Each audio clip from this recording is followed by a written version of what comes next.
El siguiente programa tiene clasificación O de opinión. Esta emisora no se responsabiliza por los comentarios emitidos en este espacio. Aquí empieza el programa de opinión donde se analizarán los hechos más importantes de la semana con los mejores analistas. Bienvenidos a Descifrando con Thalía Flores, gracias al respaldo publicitario de...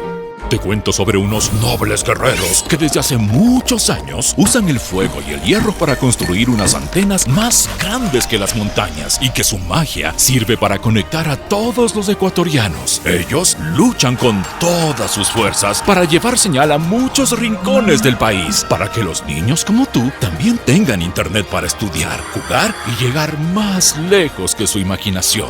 Claro, por ti y para ti. Más información en claro.com.es. Hola, buenos días. A pocos meses de que el presidente Guillermo Lasso deje el poder y en medio de la campaña de la segunda vuelta electoral, hay discrepancias sobre las cifras de la economía ecuatoriana y en especial sobre las del déficit fiscal en momentos en que se recauda menos y también hay menos ingresos petroleros porque se produce obviamente menos. ¿Cómo está la economía ecuatoriana? ¿Cuáles son las cifras que deja el presidente Lasso? ¿Qué implica y qué implicaría, más vale, es una pregunta potencial, usar la reserva monetaria? ¿Es en verdad el dólar un factor de estabilidad en el país? Y también, ¿qué diferencias hay entre las propuestas económicas de Luisa González y las de Daniel Noboa? Respuestas a estas y otras interrogantes buscaremos hoy en Descifrando con 3 expertos muy reconocidos en el país. Bienvenidos a quienes nos escuchan en centroecuador.es y en 97.7 FM, en Antena 1 en Cuenca, también en Voces Azuayas, en Facebook y en YouTube. Agradezco por la presencia al exministro de Economía y Finanzas, economista Mauricio Pozo, al presidente del Colegio de Economistas de Pichincha y docente economista Santiago García y al abogado Napoleón Santamaría, experto tributario. Mauricio, ¿cómo está la salud económica del Ecuador a septiembre del 2023 en medio de una campaña electoral con 2 finalistas? ¿Cuál sería el diagnóstico? Bienvenido, economista Mauricio Pozo, buenos días. Buenos días, Thalía, muchas gracias por la entrevista, saludando a Napoleón y a Santiago y a todos los que nos escuchan. Tal vez empezar indicando que la situación económica es una situación delicada, una situación difícil y que va a tener que ser afrontada con toda la, yo diría, rigurosidad y cuidado por parte del siguiente gobierno. Para empezar, la situación fiscal al mes de agosto de este año, que es la última cifra que se dispone, ya muestra un déficit en 8 meses de 2.700 millones de dólares. Esto significa que es casi imposible arribar a la meta del déficit o al anuncio oficial del déficit que está cercano a ese número, cuando tenemos ya acumulado ese descalce que les acabo de citar. Muy probablemente al cierre de año estaremos con un déficit fiscal de aproximadamente 5.000 millones de dólares, que va a ser muy similar a aquel que tuvimos en los años prepandemia, es decir, el año 18 y el año 19. ¿Por qué ocurre esto? Porque hay menor producción de petróleo. En el presupuesto se estableció 520.000 barriles. La producción ha estado en 470.000 aproximadamente, y eso obviamente genera un impacto de más de 1.000 millones de menos ingresos. La recaudación tributaria neta, es decir, la que le entra a la cuenta del Tesoro, ha caído frente al año pasado. La única que crece es el impuesto a la renta, pero obviamente impulsado por la reforma tributaria que ahora está derogada con la decisión de la Corte Constitucional. Estaba también incorporado 1.000 y pico millones de dólares por la monetización de activos del Estado, vale decir, venta al Banco del Pacífico u otra opción, situación que no se ha dado ni se va a dar por la situación interna y externa, y al mismo tiempo ha habido aumento de gasto público. Por cierto, en este caso, el total recaudado es igual al pago del gasto corriente del presupuesto, o sea, la gente aporta impuestos para pagar En resumen, la burocracia y no está aportando para gasto de inversión. No ha habido el aporte a la seguridad social. Se debió pagar a agosto también $1,400 millones hasta agosto. Es más, obviamente a finales de año tampoco se ha pagado, y hay 1,700 millones en atrasos. Es decir, compromisos no atendidos con proveedores privados y otras entidades asimismo públicas. Entonces, simplemente por citar unos pocos números y no alargarme demasiado, la situación fiscal es esa. No es una situación fácil, que va a demandar acciones por parte del gobierno en este solo ámbito. No quiero todavía caer en algunos otros, como es, por ejemplo, un crecimiento económico muy bajo. El primer trimestre de este año crecimos al 0,7 frente al mismo del año pasado, lo que significa que vamos a estar probablemente más cercanos al 1% en todo el año que al 2.9 que fue originalmente la estimación del Banco Central. Por otro lado, si comparamos respecto al año 20 de la pandemia, por supuesto que estamos mejor en empleo, en pobreza y en indicadores sociales en general, pero estamos comparándonos contra el peor año de la historia económica por el problema de salud que tuvimos. Pero si vemos respecto al periodo previo, vale decir año 19, año 18, estamos parqueados. En empleo estamos parqueados, en pobreza estamos parqueados, es decir, no hemos mejorado.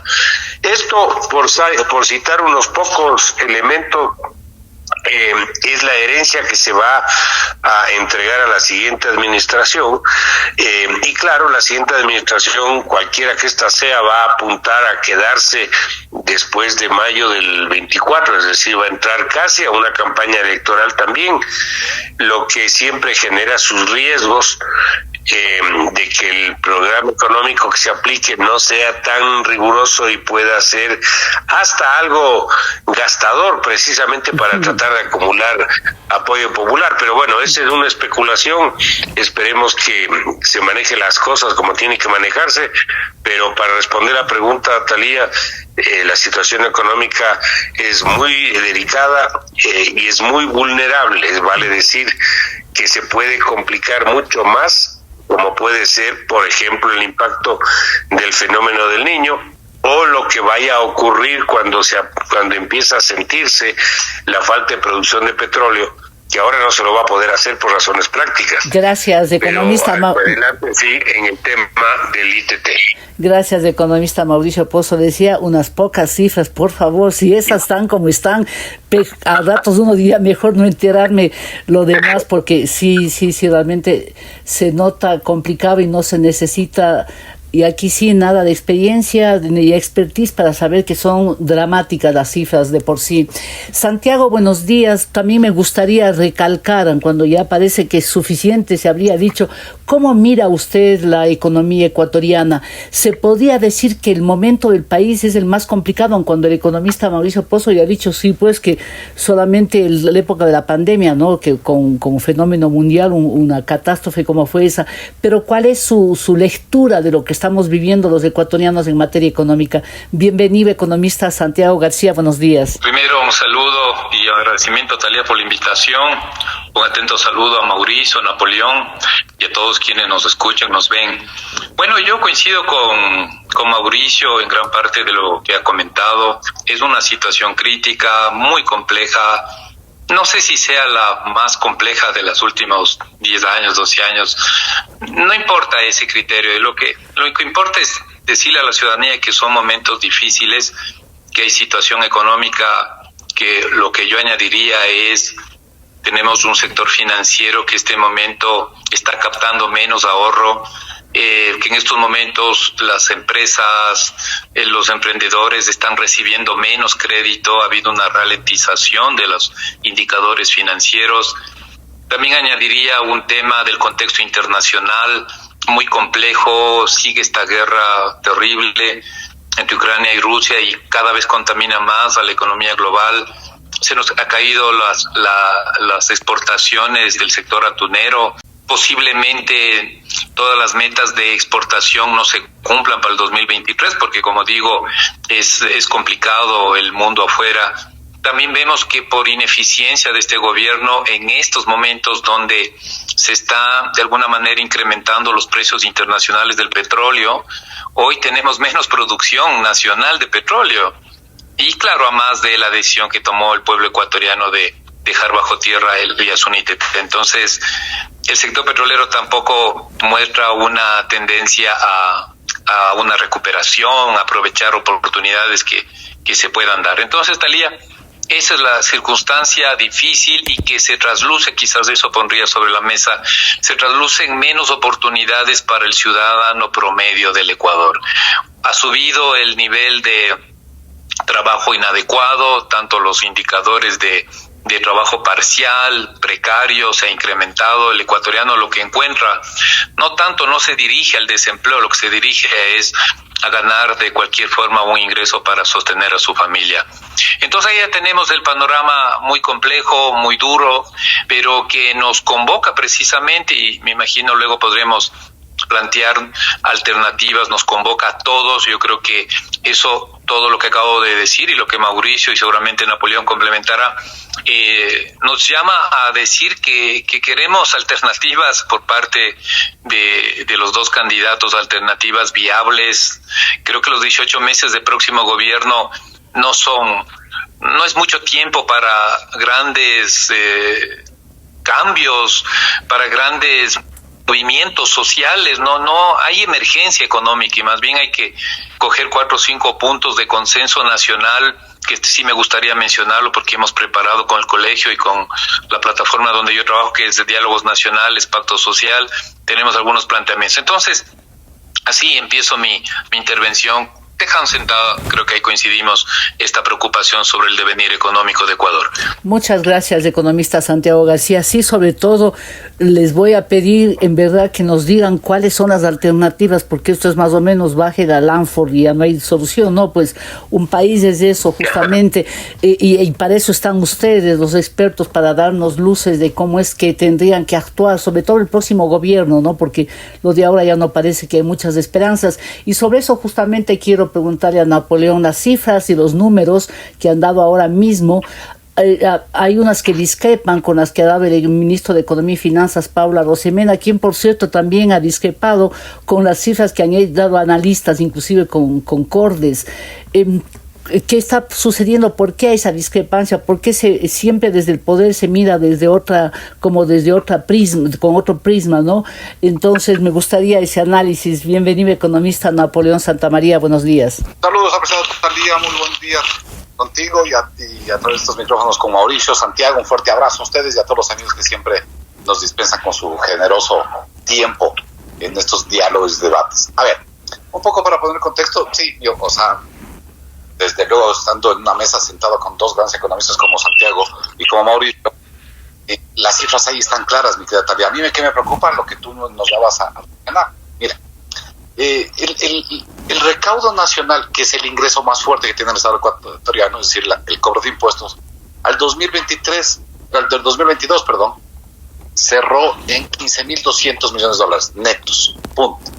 ¿Cuánto está presupuestado para el 2024? 16,000 millones. ¿Lo vamos a conseguir? La respuesta es no, definitivamente no.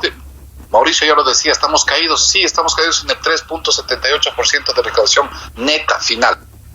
Contesto lo que tú decías, ¿y por qué el ministro de Finanzas tiene otra cifra, etcétera? Porque yo no sé qué les pasa a algunos funcionarios públicos, entonces algunos del SRI, donde nos salen a dar cifras, no cifras netas, sino dicen, esta es la recaudo y solo le descuento el valor entregado en notas de crédito, no el valor devuelto en IVA a mayores de tercera edad. Es decir, acomodándole la cifra como para que no se vea tan negativa, pero yo como ahorita el tema es, veamos la cifra final y la cifra Perdón, Napoleón, ¿puede acercarse un poquito más al micrófono, que se le está escuchando muy bajito y como manipula documentos y todo, se están escuchando más de eso, por favor? Claro que sí, Thalía. Entonces, efectivamente, el tema es que el gobierno, algunos funcionarios del gobierno están manejando cifras no netas, no finales, con algunas incidencias de coger cifras, no las finales, sino unas que descuentan, aumentan o disminuyen algunos elementos.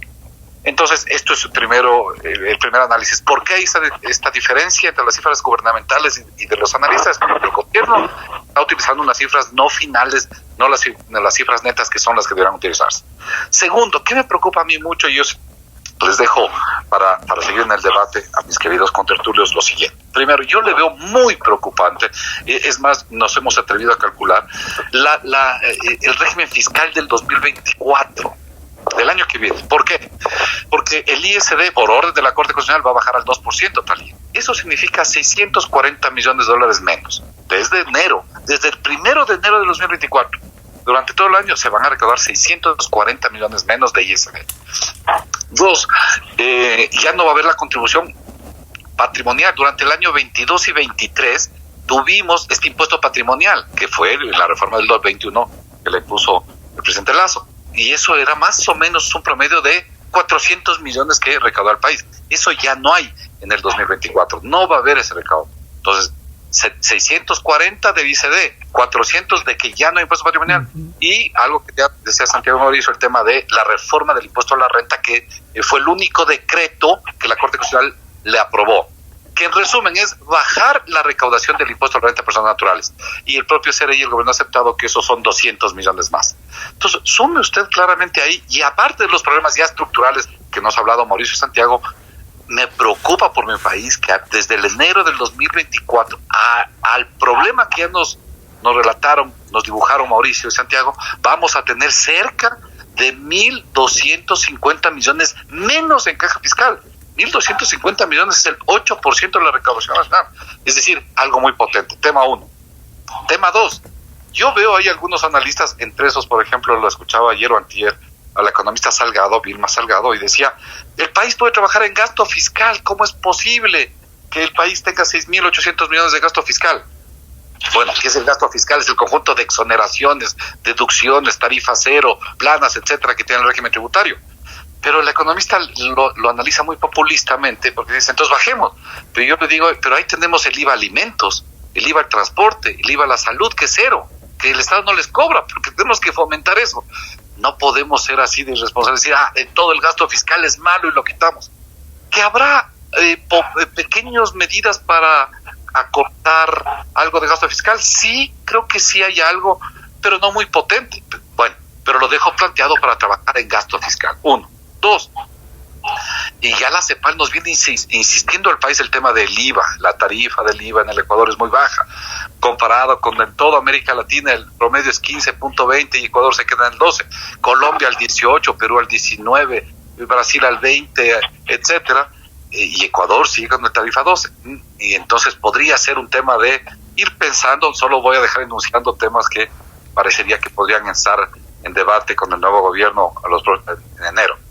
El cuarto, el tema del subsidio. Si la gente claramente ha dicho, ya no queremos petróleo, queremos que el petróleo se quede en el campo ITT en el 43, parece que no es coherente, no es consecuente que esos ciudadanos ahora exijan a este Estado, a este país, subsidio a un derivado de lo que no quieren, que es el petróleo.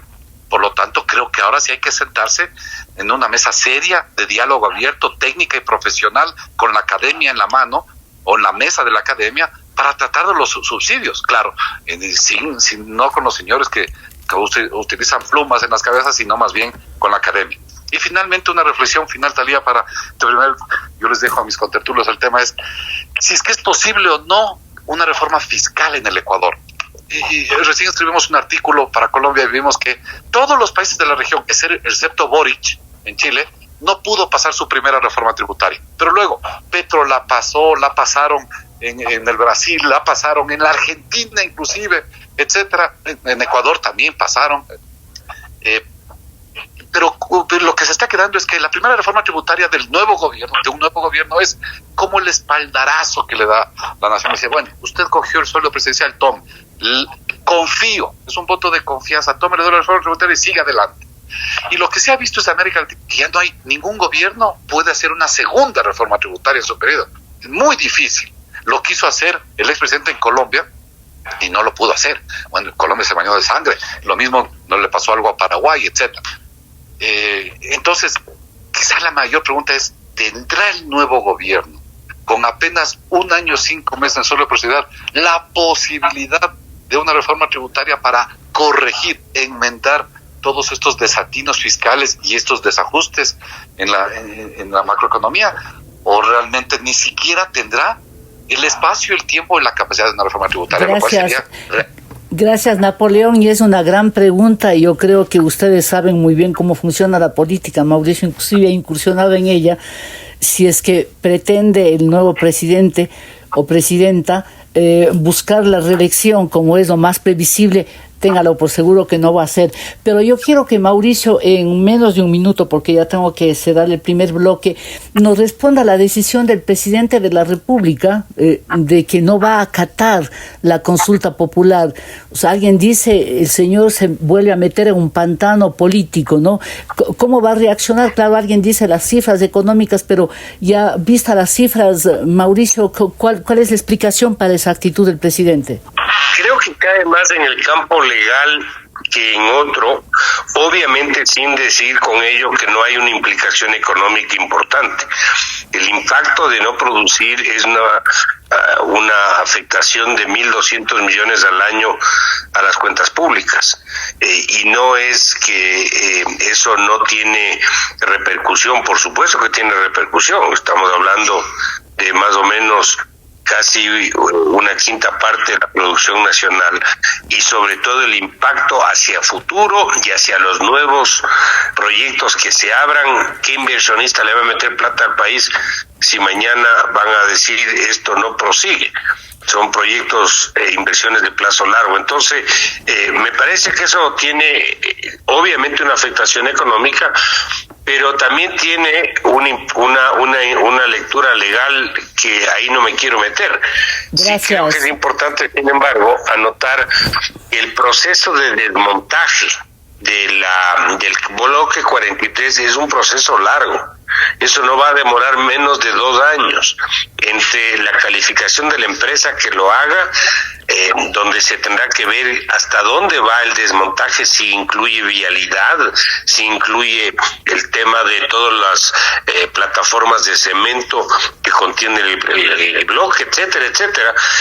Y esto se va a demorar. Es decir, esto le va a pegar en ingresos más al siguiente gobierno que a este. Y esto no es como una fábrica, ustedes bajan al ánfora y ahí se quedó. Esto no se puede hacer de esa manera. Entonces me da la impresión de todas maneras que hay un tema legal y un tema más de mediano plazo en el impacto de esta decisión. Muchas gracias, economista Mauricio Pozo, y se nos fue un poquito más incluso del tiempo previsto para este bloque. Lo descontaremos en el siguiente. Hagamos aquí una primera pausa. A la audiencia le invito a enviar sus comentarios a la cuenta ex Talía Flores F y también al Facebook. Ya volvemos.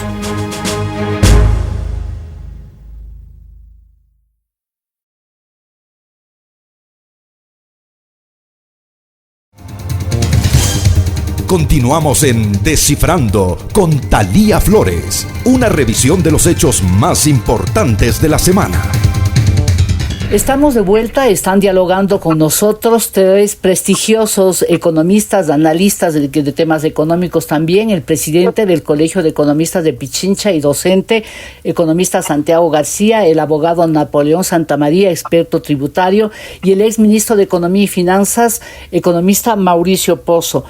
Economista Santiago García, el último bloque vamos a dedicar a que ustedes nos cuenten cuáles serían las salidas y sobre todo lo que están haciendo ustedes en el Colegio de Economistas y en la organización que analiza la situación del país. Pero este momento a mí sí me gustaría hablar sobre las diferencias, sobre los planes económicos de los 2 candidatos, porque ya estamos en una segunda vuelta. Si en la primera no hubo tiempo para la mayoría de revisar qué proponía uno y otro candidato, hasta se podría entender, pero ahora el voto tiene que ser exactamente sabiendo qué es lo que se respalda. Y me gustaría que usted haga una breve diferencia entre lo que propone estrictamente en lo económico la candidata, Luisa González y el candidato Daniel Noboa. ¿Qué les diferencia a las 2 propuestas de economista Santiago García? Bueno, yo creo que hay una diferencia en el enfoque económico por parte de Luisa González. A través de lo que ya hemos tenido experiencia con Revolución Ciudadana, se nota una propuesta de mayor intervención estatal, de mayor regulación, por ejemplo, del sistema financiero. Se nota también ese énfasis que ellos siempre dan a la necesidad de recuperar la inversión pública en salud, en educación, en infraestructuras. No queda claro y ahí sí, Talía, con todas las letras, no queda clara la propuesta en política monetaria, más que ese enunciado de que será una política monetaria, financiera activa. Hasta ahí se puede decir esa parte que seguro va a merecer un comentario de nuestra parte. Entonces, fuerte intervención estatal. La pregunta ahí que siempre ronda es, bueno, para hacer todo eso se va a requerir recursos fiscales, y para eso se requiere recuperación económica, se requiere que recaudemos más de ingresos fiscales, se requiere una reforma al sector petrolero para que sea no una piedra pesada que se está convirtiendo para la economía nacional, sino sea un salvavidas que nos permita generar riqueza y producción. Por el lado del candidato Noboa, lo que yo veo es un planteamiento mucho más abierto a la presencia privada. Habla de la alianza público-privada para lo que significaría recuperar la inversión pública, habla de recuperar la confianza de los agentes económicos a fin de que sea la inversión privada la que sostenga también la recuperación económica. Me parece que es interesante, pero habría que chequear un poco más esto de la construcción de nuevas centrales hidroeléctricas. También dada la baja capacidad fiscal que se llama, o sea, nuestra capacidad de maniobra fiscal, eso tienen que entender los dos candidatos. El día que se sienten en Carondelet deben entender que la capacidad fiscal está reducida a mínima. Entonces, no sé si en 18 meses se pueda construir un número importante de centrales hidroeléctricas. En ambos casos sí encuentro la necesidad de reformas laborales, el uno un poco más acotado de la señora González diciendo, bueno, ahí vamos a apoyar el empleo joven, el gobierno va a pagar si le contrato a una persona menor de 29 años, que es lo que se define en la ley de juventudes, entonces el gobierno pagará una parte para que sea el primer empleo. Y por parte de Daniel Noboa, en materia de empleo, habla de una reforma laboral que permita, o de alguna manera se flexibilice la contratación. Entonces ahí están los elementos centrales. Son dos planteamientos, sí los veo distintos, no son similares. Cada uno seguramente tiene su fortaleza y también tiene sus propias debilidades. En relacionamiento externo, lo que veo es un poco generalidades, ¿no? De apoyar, creo que ahí se coincide, apoyar a los sectores exportadores. En fin, hasta ahí, Talía, me parece Muchas gracias, hay diferencias. De enfoque hay diferencias son notorias. De hecho, gracias, economista Santiago García, sí. Y también hay que mencionar, doctor Napoleón Santamaría, que el planteamiento de usar la reserva monetaria que ha hecho Luisa González ha despertado gran inquietud en algunos sectores, ¿no? Y también cuando últimamente ya no ha hablado el candidato a la vicepresidencia, cuando habló de ecuadólares, inclusive dicen los que hacen las encuestas que hubo una baja en el respaldo durante esos días en las cifras que los encuestadores llevan adelante. ¿Cuál sería la visión suya sobre la diferencia, o más bien dicho ya pragmáticamente, qué diferencia a su criterio la propuesta de Luisa González y la propuesta de Daniel Noboa? Talía, en la coyuntura exacta en la que viene el nuevo gobierno, pongámonoslo en tiempos, principio de oportunidad. El gobierno se va a sentar rápido a diciembre del 2023 en Carondelet. ¿Con qué escenario? Primero, sin presupuesto general del Estado. Para el 2024 entrará el nuevo gobierno con la prórroga de este denostado y mal evaluado presupuesto del 2023, porque tenemos que prorrogarlo. Por cierto, este es uno de los vacíos jurídicos. Nada dice la Constitución ni el Código de las Finanzas Públicas de qué pasa con el presupuesto cuando hay muerte cruzada, y por eso vamos a vivir este problema de tener un nuevo presidente sentado en diciembre sin un presupuesto, sino prorrogado el del 2023 al 2024. Seguramente para el 2024 presentará un presupuesto, pero veamos la capacidad de reacción que tenga el mandatario. Segundo, el tema de si bien el gobierno va a estar 1.6 meses, 1.5 realmente, porque ya se acabó diciembre, en la presidencia de la República, recordemos también, amigos, que los últimos 6 meses de los últimos mandatos presidenciales son meses absolutamente ineficientes, improductivos. Ya el inversionista, el nacional del interior, ya no ve al gobierno que está cerrando las puertas. Se queda para esperar el nuevo gobierno y las nuevas ideas, las nuevas propuestas de un nuevo mandato que va a durar 4 años. Por lo tanto, si bien es cierto que el periodo constitucional remanente será de 1.6 meses, la verdad es que la capacidad de gestión gubernamental no va a ser sino más de un año. Segundo elemento. Tercero, peor aún si es que vemos el calendario político. El proceso electoral para el 2025 se prende en julio del siguiente año, con lo cual todavía se recorta aún más si es que el escenario político se superpone nuevamente a los intereses o al escenario económico del país en términos generales. Es decir, yo viendo este escenario, lo que veo es, en el caso de la señora Luisa González, un conjunto de ideas atomizadas, la verdad, súper objetivo y profesionalmente analizado, populistas. La señora nos habla de carreteras de 1,000 puntos para refaccionar, reparar, etcétera, carreteras, puentes, aeropuertos, bonos, condenación de deuda, etcétera. Y yo creo que todo lo que se anuncia así para este escaso periodo, tal como lo hemos descrito, es realmente populista. Muchas gracias. Muchas gracias, Napoleón. Y por el lado de Noboa, nomás Talía, déjame. Por el lado de Noboa, yo creo que él también está haciendo un esfuerzo de esconder a su vicepresidenta, ¿no? Porque bueno, estamos hablando del tema económico y ya voy a volver con eso. Ojalá puedan dar una puntualización, pero quiero aquí aprovecharles a ustedes que conocen esta materia y que la audiencia me gustaría realmente, en verdad, que preste atención, porque hay que saber las condiciones, aun cuando la gente vive el drama, pero saber por dónde puede ir el país. Y me gustaría que Mauricio Pozo, con toda su experiencia, habiendo sido 2 veces ministro inclusive, analice las propuestas, no solamente qué es lo que diferencia, sino para el país, cuál podría de las 2 propuestas acoplarse un poco más en el económico, porque en el primer bloque ya no diagnóstico, sino que ustedes han contado y han dado evidencias en cifras de lo complicado, por usar un término muy sencillo, para decir que está la economía ecuatoriana, Mauricio Pozo. Cuando uno revisa las declaraciones y un poco lo que han expuesto en sus programas de gobierno,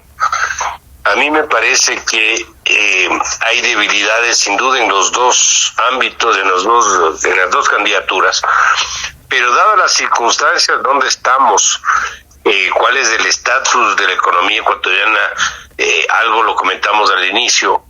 Me parece que la posición del candidato Noboa es una posición un poco más realista, pongámoslo así, sin decir que no tiene mucho tema que mejorar y que perfeccionar, pero me parece un poco más realista, más pragmático que lo que está proponiendo la señora González.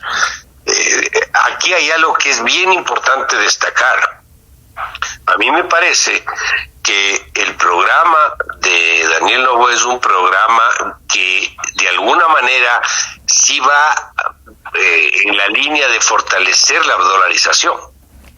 Me parece que en el otro ámbito no va en esa dirección. El apropiarse, por ejemplo, de las reservas internacionales, para ponerlo en términos gráficos, es como tratar de apagar un incendio echándole más gasolina. Las reservas internacionales, para empezar, no son propiedad del gobierno, son propiedad de los depositantes en el Banco Central, que son quienes, los bancos, las cooperativas a través del encaje bancario, que es una proporción de los depósitos, es decir, plata de la gente, la seguridad social, es decir, plata de los afiliados a la seguridad social, los gobiernos seccionales, prefecturas, municipios.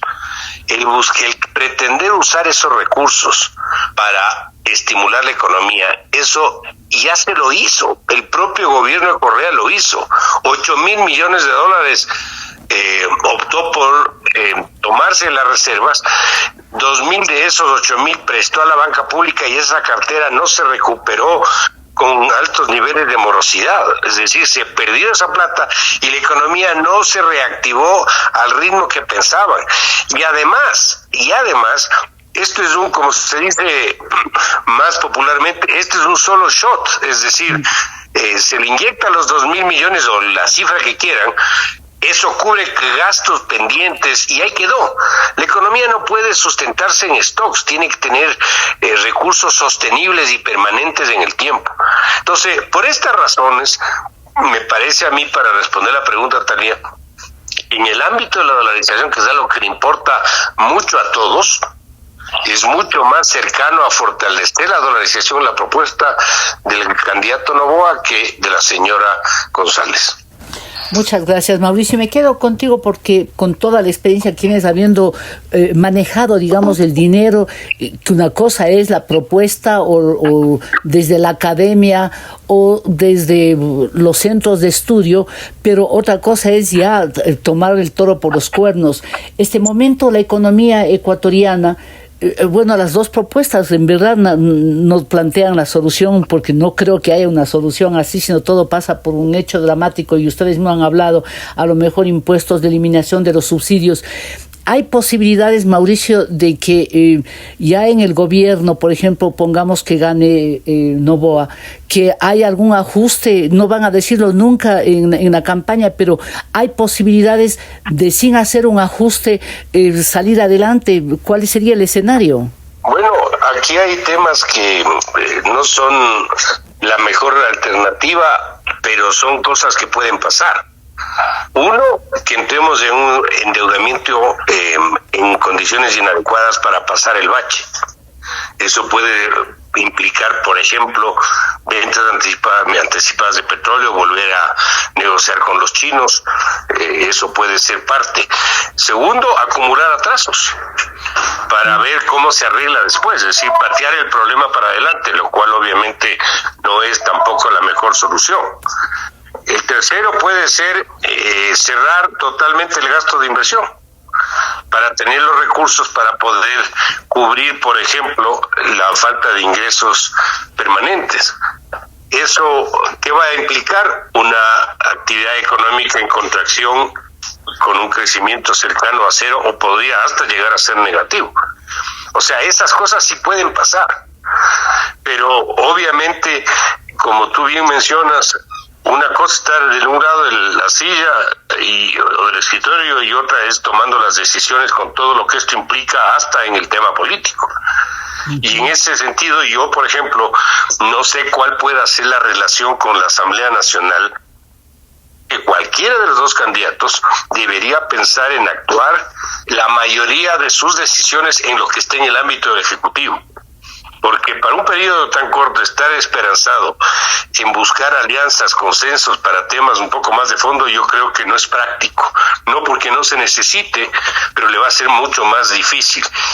Va a ser que están en el ámbito del Ejecutivo y que creo que se puede hacer.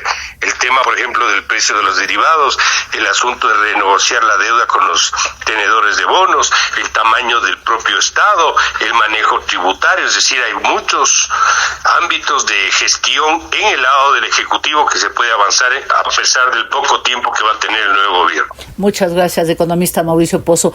Economista Santiago García, ahora sí, cuéntenos, porque yo creo que más diferencias ya no hay, ¿no?, entre las que están proponiendo los dos candidatos finalistas.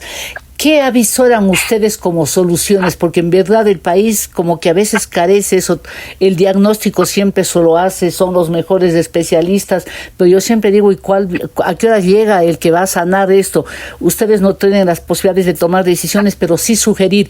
¿Qué han visto ustedes como solución para esta crisis tan severa como se nota que está la economía ecuatoriana? No hay soluciones mágicas, Talía, y al ciudadano le tengo que decir con claridad, también tenemos que aprender que somos somos corresponsables de las alternativas, porque también nos hemos acostumbrado al manejo, pues, digo yo, clásico político, de que nosotros esperamos que venga ese Salvador, y ese Salvador es que nos saca o nos hunde de la crisis. No, también la sociedad tiene que asumir sus responsabilidades.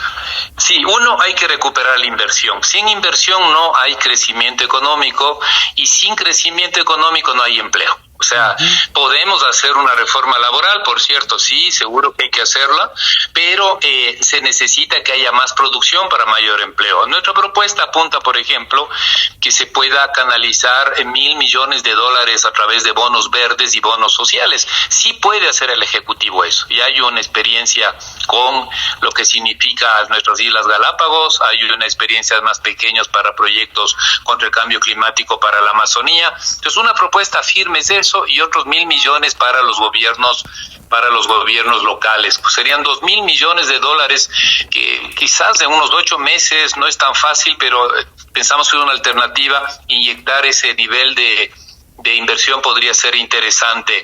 Es muy importante para la reactivación desde las bases,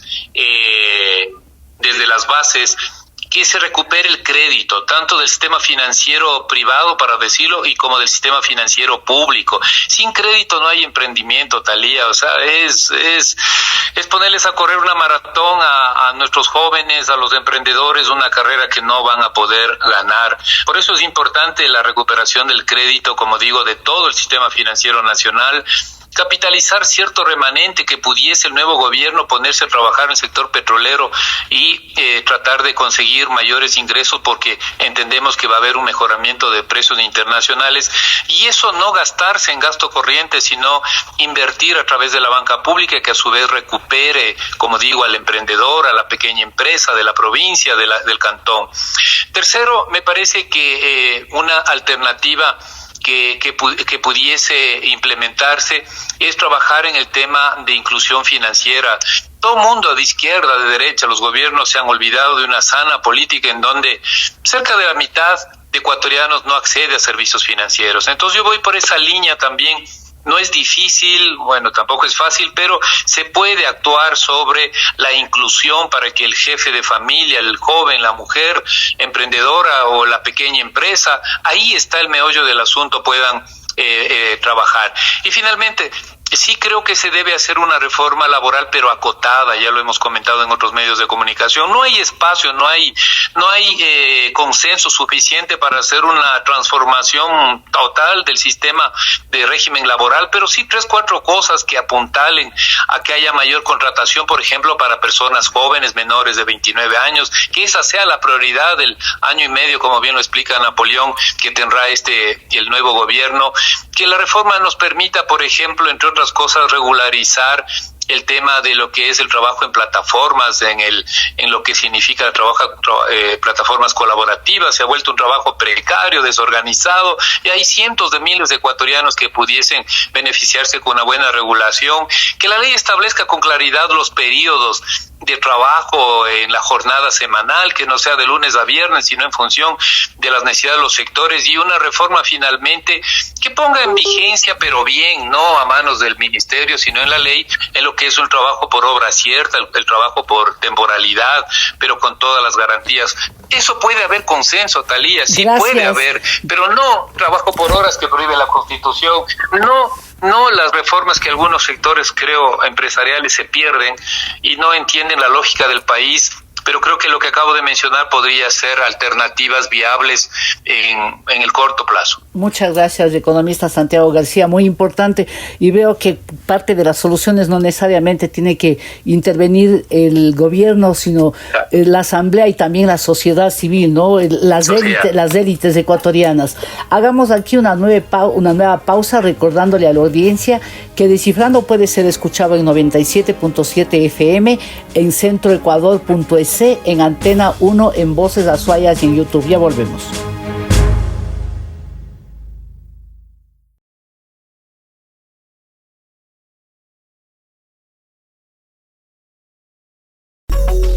Esto es Descifrando, un programa de opinión con Thalía Flores.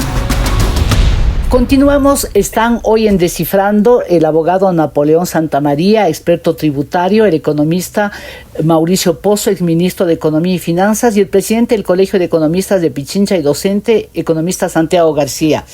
Doctor Napoleón Santamaría, también me gustaría que comparta algo de lo que ustedes piensan. ¿Cómo mira usted que podría hallarse una solución para la crisis que tiene? Usted es experto tributario en ese ámbito o también en algún otro. ¿Qué ve usted de positivo y de realizable, sobre todo? Porque a veces se puede diseñar unos planes estupendos, pero hay que contar con la realidad nuestra. Cuando se habla de inversión extranjera, lo primero que a uno le viene a la idea como un hecho, un golpe de realidad es en un país que está tan violentado, puede venir inversión. Ustedes desde el lado suyo de expertise, ¿qué ven de que realizable para el próximo gobierno? Mire, Talía, nosotros siempre sostuvimos que esta propuesta así muy genérica y simple de disminuir el impuesto a la salida de divisas será el mayor atractor, el mayor perceptor, el mayor imán para la inversión extranjera. Siempre dijimos, no, eso no es real. Y las cifras ya comienzan a darnos la razón. Para ser rápidos y precisos, en los últimos años, más o menos un promedio trimestral de inversión extranjera es 200 millones de dólares. Eso pasó en el 2020, pasó en el 2021 un poquito menos, pero el 2022 bastante parecido, de 200 millones el trimestre, ¿sí? Pero ¿qué pasó los últimos 2 trimestres del 2022? Ya no llegan a ese promedio de 200 millones. De julio a septiembre del 2022 llegaron 69 millones de dólares. Un tercio del promedio. Pero de octubre a diciembre del año anterior, ya la inversión fue negativa. Fue menos 50 millones de dólares. ¿Por qué pasó esto? Porque el inversión extranjera pagó mayor cantidad de deudas, dividendos o amortizaciones de sus capitales propios al exterior que lo que trajo al país. Es decir, fue negativa, Talía y amigos. Y este ya fue un foco. Siempre dijimos, vamos a esperar el primer trimestre del 2023 para ver qué pasa. Y lo que pasó es que fue el primer trimestre más desastroso de inversión extranjera que hemos tenido en los últimos 7 años. Han llegado, según fuentes del Banco Central, cifras del Banco Central, apenas 17 millones de dólares. De los 200, Talía, que venían, apenas llegaron 17 millones de dólares. Por lo tanto, sí, comparto con el análisis de Santiago y de Mauricio, y el tuyo también, de que necesitamos inversión extranjera, pero no es a cambio de disminuir un impuesto, de dar un crédito fiscal, una rebaja impositiva. No es por ahí. El Ecuador tiene que entender que tenemos que sentarnos seriamente a trabajar por el país. ¿Para qué? Para que no tengamos un señor, Terán, creo que este señor medio desbarajustado del Consejo de la Judicatura, que le manosea la justicia, ni que tengamos consejos de participación ciudadana que todos los días atenten contra la estabilidad del país, y que tengamos tampoco funcionarios públicos que le cambian el criterio del inversionista extranjero a través de sus dictámenes, es decir, de sus actos administrativos de forma permanente. Es decir, un conjunto de reglas que provean al inversionista del exterior esta aseguratoria. Eso es lo que no hemos podido trasladar al exterior. El Ecuador todavía no ha podido vender al mundo que somos un país de gente seria, con instituciones serias, que atraemos inversión extranjera para inversión a largo plazo, empresa a largo plazo generando riqueza y empleo para el país. Eso no hemos logrado. Visto que eso va a ser muy difícil lograrlo, en nuestra visión es el espacio que va a tener el presidente, y creo que ahí va el enfoque, es sí para una reforma fiscal para el 2024, pero cuidado, no reforma fiscal que mueva impuestos directos como el impuesto a la renta, porque ya sabemos que eso se ve recién en el 2025, cuando el presidente ya entregará su periodo. Por lo tanto, la reforma fiscal puntual donde debemos entrar es a impuestos indirectos, y ahí dígase nuevamente hablar de impuestos a los consumos especiales, al IVA, tarifas, etc. El tema de los subsidios me parece que es un tema muy complicado, pero tiene que estar en el debate nacional. Debemos volver a debatir si es que es conveniente o no, luego de todos los años que el país siga manteniendo este nivel de subsidios a los combustibles, si es que la economía lo permite y si es que es coherente con las últimas decisiones en las urnas. Y finalmente, el tema del endeudamiento. Parece que ese será el camino final. Mauricio medio nos anticipa y dice, si es que no hay estas variables, el país tendrá que endeudarse. Pero yo creo que ahora tiene que ser un endeudamiento con mayor política pública por un lado y mayor difusión. Que el ecuatoriano sepa que la deuda no es regalo del exterior, la deuda tenemos que pagarla, y la pagamos con intereses.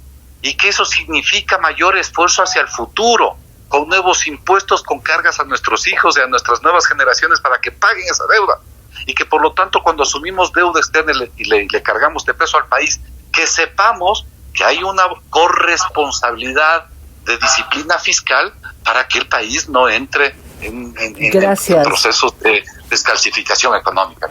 Gracias, abogado Napoleón Santamaría. En verdad, yo sí creo que son valientes quienes se atreven a ser candidatos, ¿no?, para dirigir un país con tanta complicación y que no se ve ningún panorama, digamos, ni siquiera, por decir, benévolo, ¿no? Nos viene el fenómeno del Niño y por si acaso en la asamblea, por lo que se ven las cifras, va a haber otra vez la dispersión. Otra vez apelo a Mauricio Pozo y su experiencia. El candidato presidencial, Daniel Noboa, habla inclusive en medio de todo esto de una consulta popular. O sea, esos factores siempre provocan ciertos movimientos, ¿no?, en las cifras y causan perturbación. ¿Cómo se diseña este momento?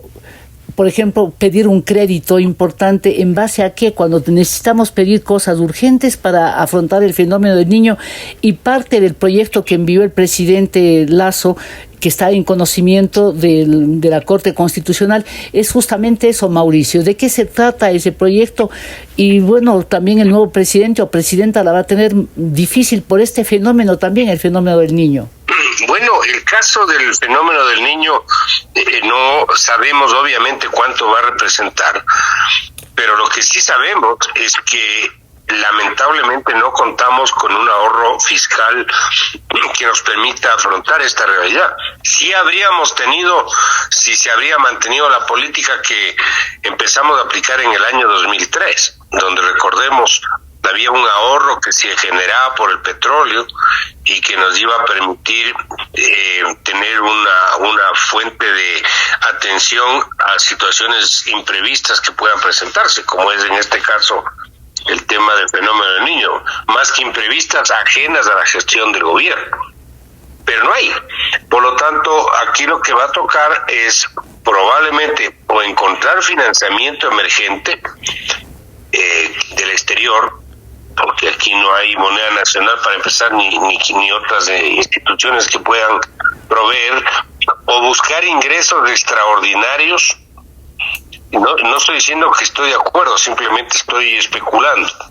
Que puede ser un ajuste impositivo por alguna vía, reducción de gastos en algunos ámbitos, pero normalmente esto recae siempre en gasto de inversión, desestimula la actividad económica, o el tema de los subsidios, que no veo ahorita el espacio político para ello, pero de todas maneras está dentro de las posibilidades. Entonces, sobre esa base creería yo que podría desarrollarse alguna suerte de respuesta a esta presencia natural que se nos viene, ante la cual no tenemos en este momento los recursos para poder atender. Gracias, economista Mauricio Pozo. Y les voy a rogar que abreviemos porque se nos fue prácticamente el tiempo en los dos primeros bloques, pero quiero que el economista Santiago García nos cuente, tuvo ocasión ya de leer el proyecto de económico urgente que envió el presidente de la República. De hecho envió dos, pero me gustaría que es con miras a encarar el fenómeno del Niño, que ya prácticamente no le va a tocar al presidente Lasso, sino a quien resulte elegido, economista Santiago García. Sí, no he podido revisar con detenimiento. Bueno, eso quizás aprovecho para decirle que me invite en otra ocasión también para analizarlo con propiedad. Se llama Decreto Ley de Equilibrio, Organización y Transparencia Fiscal y Transparencia de las Finanzas Públicas. Hay cosas que así a vuelo de pájaro, pero de la manera más responsable, que yo diría que hay que chequear bien. Quieren varias reformas al COPAFLIP, que se llama el Código de Planificación de las Finanzas Públicas, reducir las tasas de interés, prácticamente yo entiendo una remisión de tasas de interés de la deuda del gobierno central al IES, reformular el presupuesto de educación y salud en función de unos parámetros de lo que se llama las partidas presupuestarias realmente ejecutadas, también unas disposiciones sobre la deuda pública interna. Todos, Talía y ciudadanos, temas súper complejos. Yo creo que esto va a requerir un análisis muy objetivo. No creo yo, ahí sí me separo de la propuesta del gobierno. Es un gobierno de salida, son cosas muy complejas. No sé por qué intenta hacer lo mismo que pronunciarse pronunciarse en contra de la consulta popular. No le corresponde. Bueno, un error político más. Esto también, dada la complejidad, pero bueno, seguro habrá más tiempo para discutirlo en otra ocasión. Gracias. Pero como que hace las cosas muy rápido, muy sin consensuar, sin preguntar por lo menos a algunos actores para poder sacar al país adelante. Sí, usted es muy gentil al decir eso. Yo creo que de gana se ponen conflictos, ¿no? Cuando podría tener, sí, ahí sí, como en economía, una salida ordenada, ¿no? O sea, en algunas cosas. Exacto. Sí. Napoleón, yo quiero preguntarle a usted algo que siempre ha llamado la atención y la audiencia también le gustará, porque comentamos siempre, ¿no?, en diferentes espacios, la diferencia entre el sistema tributario en lo más apretado posible, porque como decía, se nos fue el tiempo, es un poco audaz pedirle eso, pero por ejemplo solamente con Colombia y Perú y el Ecuador, cuando ellos no están dolarizados, pero ¿cómo van los rangos de la tributación de estos países? El tiempo es escaso y yo creo que aquí vienen temas adicionales. Un primer tema adicional de tal día es que la Corte ya le ha dicho al presidente Lasso lo siguiente: en todos los decretos, en las resoluciones le ha dicho una cosa: presidente Lasso, usted ya no gobierne, a usted se le acabó el mandato. Le ha dicho textualmente: deje que se posesione la nueva asamblea, y con la nueva asamblea se van a ver los temas más álgidos del país, entre sus reformas tributarias, por eso le negaron algunas, reformas de seguridad social, de laborales, etcétera. Visto ese mensaje, lo que le está diciendo es: ocúpese de apagar los incendios que pueda tener en los pocos meses, en los pocos días que le queda su mandato. Por lo tanto, de estos dos decretos que acaba de mandar el presidente, que sí que hablan respecto de un conjunto de medidas que podrían tomarse en el evento de los efectos dañosos que pudiera tener la presencia del fenómeno del Niño, siempre le veo descontextualizado en tres aristas. Primero, en que la Corte pide que se demuestre que hay esa urgencia de aprobar las normas. Uno. Dos, de que hay esa pertinencia del hecho casuístico o la casuística que se denuncia respecto a lo que se pide en la reforma normativa. Y tercero, que realmente esto sea de un impacto económico inmediato para ser atendido. Punto. Por lo tanto, yo no le veo esperanzas que la Corte en estos últimos días del gobierno estas medidas sean aprobadas. Y ya esto adicionar un problema adicional que si bien es político, pero lastimosamente es un tema que debemos analizarlo, es saber cómo el nuevo gobernante va a poder trabajar este periodo corto de tiempo con este análisis y este escenario que lo hemos diagramado para que se hagan los acuerdos mínimos. No sabemos la posición de algunos partidos políticos, entre esos del correísmo, si es que va a ser la misma diatriba de la vez anterior, de no aprobar leyes, de dejar que pasen reformas tributarias por medio de la ley, de no aportarle al país, de otros partidos cooptados para unas votaciones raras o para abandonar votaciones cuando el país necesitaba que se vote por determinadas tesis de desarrollo económico y jurídico. Gracias, economista. Gracias, me va a quedar debiendo a la audiencia lo que le había preguntado sobre el régimen tributario de los dos países, y en verdad creo que les tenemos que invitar una próxima vez, espero que nos acepten, y también al exministro Pozo, para hablar claro, porque vamos a ir viendo además cómo se va desarrollando, ¿no? Ya la campaña va a entrar, en un momento intenso, ya inclusive está diseñado el día y la persona que va a moderar el debate, que me parece muy interesante, ¿no? Ruder Salto es una gran periodista y va a hacer un gran papel. Aquí se nos fue el tiempo, lamentablemente eso ya no se controla, ni ustedes ni yo, pero se nos fue el tiempo. Quiero hacer una brevísima pausa para regresar con la pregunta cuya respuesta genera gran expectativa en la audiencia. Ya volvemos. Esto es Descifrando, un programa de opinión con Thalía Flores. Estamos de vuelta y la pregunta está planteada: ¿a quién le ha ido mal esta semana a Napoleón Santamaría? Le ha ido mal a la clase política en el Ecuador en general. Gracias. Santiago García, ¿a quién le ha ido mal? Súper mal al gobierno del señor Lasso por oponerse por anticipado a la consulta popular sobre el Yasuní TT. Mauricio Pozo, ¿a quién le ha ido mal esta semana? Al Consejo Nacional Electoral por pretender anular las elecciones en el exterior. Y para que nos quede un sabor agradable para el fin de semana, ¿a quién le ha ido bien, Napoleón Santamaría? Le ha ido bien al precio del petróleo, que afortunadamente ha subido, con lo cual el país tiene un poquito más de recursos económicos. Santiago García, ¿a quién le ha ido bien?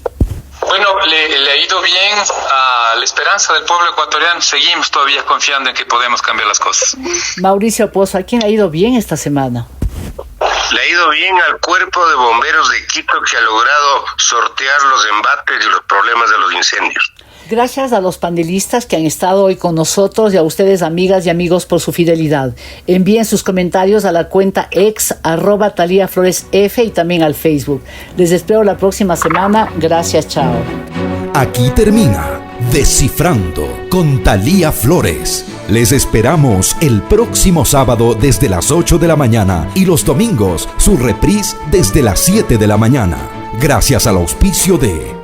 Te cuento sobre unos nobles guerreros que desde hace muchos años usan el fuego y el hierro para construir unas antenas más grandes que las montañas y que su magia sirve para conectar a todos los ecuatorianos. Ellos luchan con todas sus fuerzas para llevar señal a muchos rincones del país, para que los niños como tú también tengan internet para estudiar, jugar y llegar más lejos que su imaginación. Claro, por ti y para ti. Más información en claro.com.es.